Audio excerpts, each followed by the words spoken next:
Welcome, everyone. This is a special Equate Studios production of I Fix Star Wars. Now that I know in the state it is in, everybody's out there talking about it. I come to present to you in a state of oh man, I must have left my camera at Barbara Gordon's house.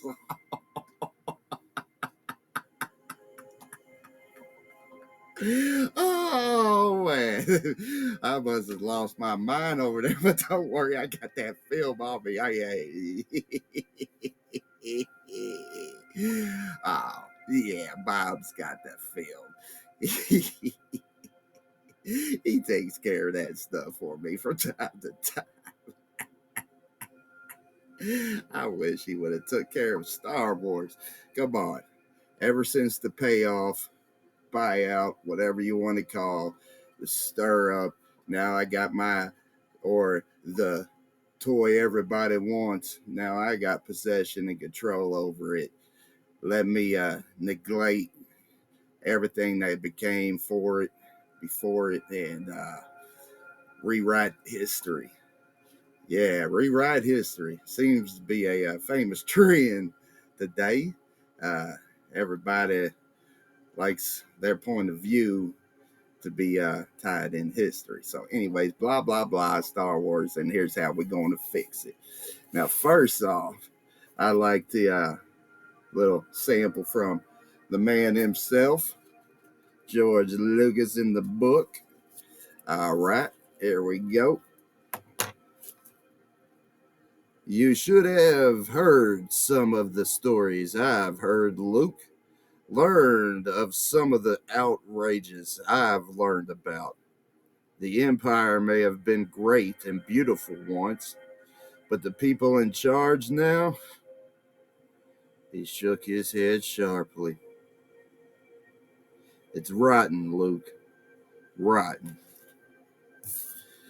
Well, our good friends Biggs Darklighter couldn't have said it better.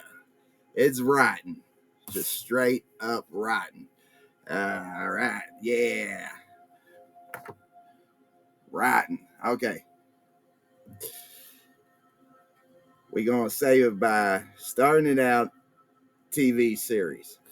The TV series has got to be on a platform where there should be some MA material allowed.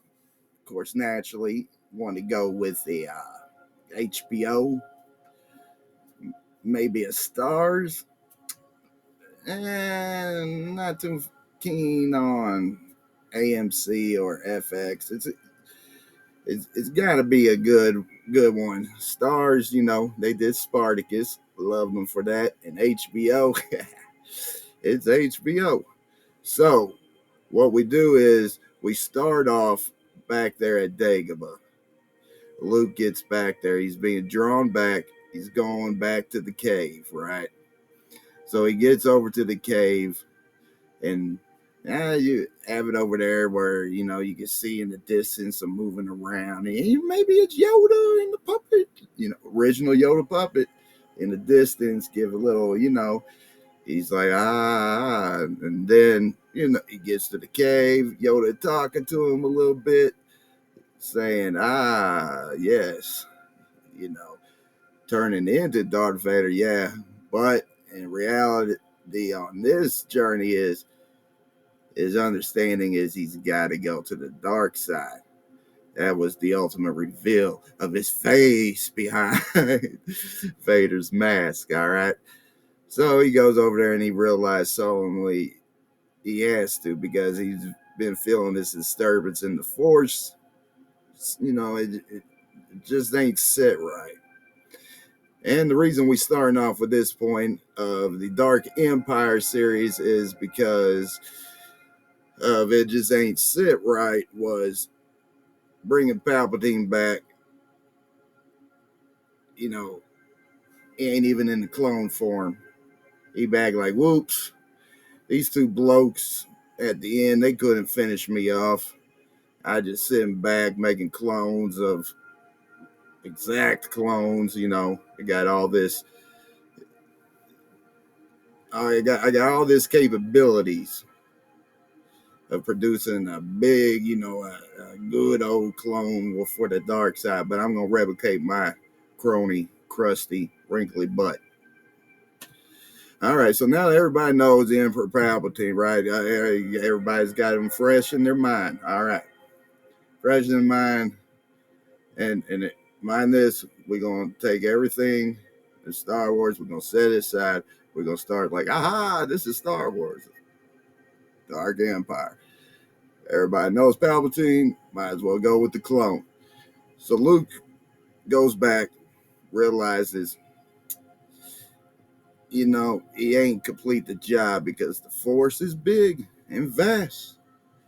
And there's a bigger understanding to it. Even in death, you can still exist in the current reality of life going on. See, woo, big story. Anywho, so then after that, you got that. Then you instantly introduce all the characters of Han, Leia, Chewie, C-3PO. Because everybody knows R2's tagging along with Luke.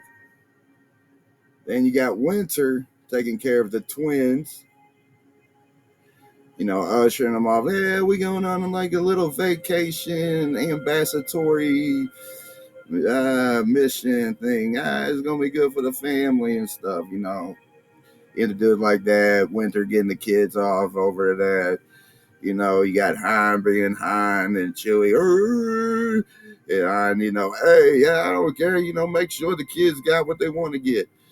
And then, you got the banter between Leia and Han and all that, and the mission to set out and what the purpose is, and bluesies and what they hope to get out of it, and yeah. So off they go. Then you cut it off to a little side mission where you go back to the water planet. The water planet in episode 2. Sorry, don't know what it is because, it's been a while. It's easy to forget them tough words. So he goes back there. You're back on the planet. It turns out it's Boba Fett. He's searching on the planet and he finds, have him find, like this bunker. So it's something where it comes across the information because his body is aging out. He's dying out quicker, and it happens to be, you find out, have it in a flashback here or something. He goes through and finds the information and blah blah blah blah. Count Dooku put a fail safe in, because you can't fully trust Count Dooku or the dark side. So that was one of Django. Where I need to, raise a kid as my own and all. Yeah, sure, we got that for you, man. Ain't no problem, dude. Ain't no problem at all. Hey, man, put the fail safe in. Once that kid hits this thing, we're going to cut ties in the long run. Dooku plan. All right. Time out.